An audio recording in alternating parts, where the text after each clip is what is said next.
The next questioner is Mr. David Harris from Coventry. He's a Master of Arts and a Christian minister.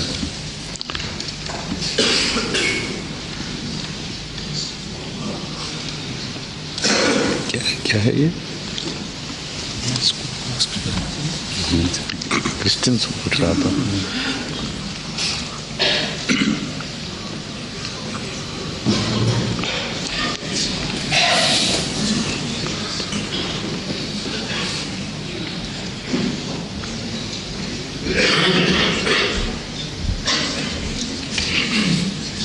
Your Holiness, I am Reverend David Malcolm Harris from Coventry. I'm a Christian minister. Since the Holy Quran preaches tolerance, why is it that in so many countries there is open persecution by Islam, especially of Christians? Thank you, sir. This question can be best answered in the form of a question. If you are well read in the history of Christianity of say 200 and 300 years ago, and it was understood and practiced in Spain or in England in the days when, for the allegation that somebody was practicing sorcery, women particularly were burnt alive. All that was done in the name of Christianity, was it not? If you happen to be born in that period, what would be your answer? That is my answer today, when I am born in this period, in defense of Islam. Religion is one thing, and the distorted behavior of its followers is quite a different thing. You must never judge and condemn religion with reference to the behavior, which again is a time-related behavior, an age-related behavior of its followers. Otherwise there will be no consistency left in human affairs at all. Christians of the time of Jesus Christ, they are the example.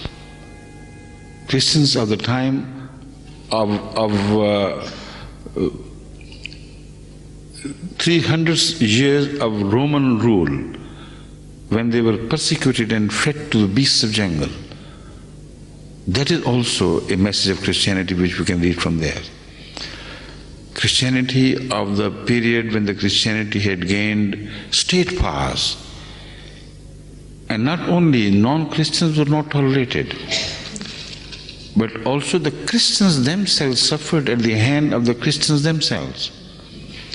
What happened in the time of Isabel and Ferdinand and Isabella is a most horrid history of Christian unfolding, which was not Christian at all.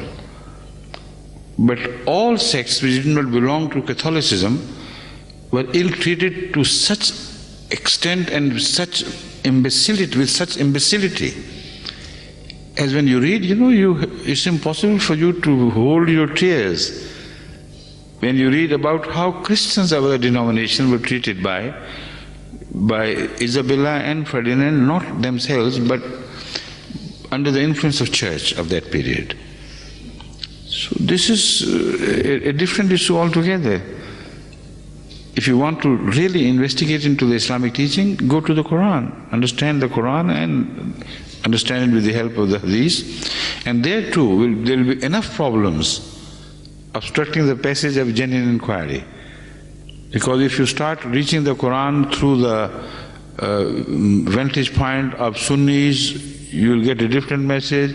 If you do it from the vantage point of Wahhabis, you will get a different message, and so on. So this evidence of Muslims working against the interests of the Muslims themselves or subjecting them to torture is not a religious issue. It is an issue of human distortion. When it takes place in politics, it creates such ugliness in politics. When it takes place in religion, it creates such ugliness in religion.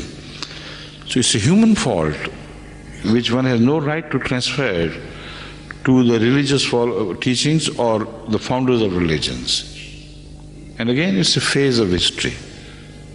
It will get over, and new views, visions will be born out of the same people of this generation in the next generations to come.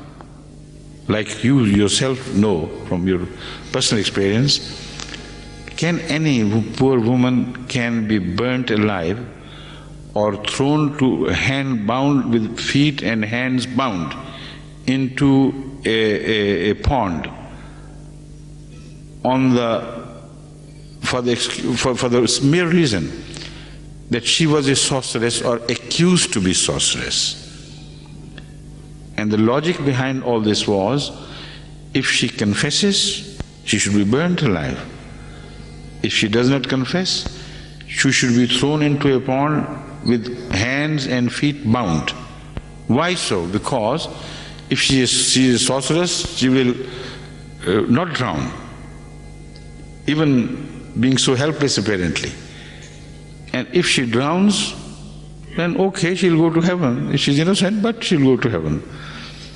Now, this was the distorted logic of some Christians, or so-called Christians, I should say, of England in your own history. Can you find such distortions anywhere in the world of Islam today? Not to be compared at all. 5,000 innocent English ladies were put to stake and burnt alive merely on the charge that they practiced witchcraft. In one reign only, in the reign of only one queen. So I'm not blaming you at all. I'm asking you, are you justified in blaming this onto Christianity, despite the fact that the perpetrators of these crimes did blame it upon Christianity? They had no right to do so, nor we have, nor you have. Thank you.